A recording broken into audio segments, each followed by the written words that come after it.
Make una no dey stay past tenure wey no dey for constitution. Presido Buhari na an African leaders this one. Naija Presido Muhammadu Buhari don talk say make African leaders master political will wey go help enhance governance, wey go bring more agency, wey go help tackle crimes.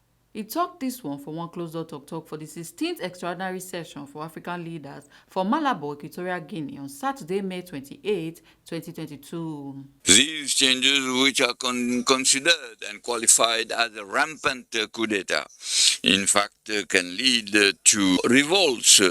And in fact, in some cases, they are supported by the people. This constitutes a real threat for the peace and security in the African continent.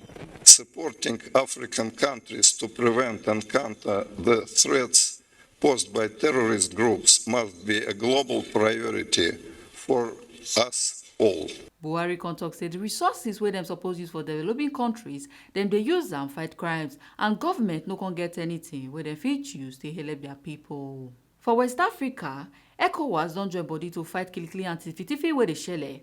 Buhari con tok say for dis collabo to work, dem go collabo with African Union. He con tok say coup d'etat wey the continent dey face, dem get duty to provide good governance, free and fair elections, say make dem stop to dey stay past their term for office wey no dey constitution, and make dem support the punishments from old member states whenever military wan cause wahala. Ebosereme Obinome, TMC TV News.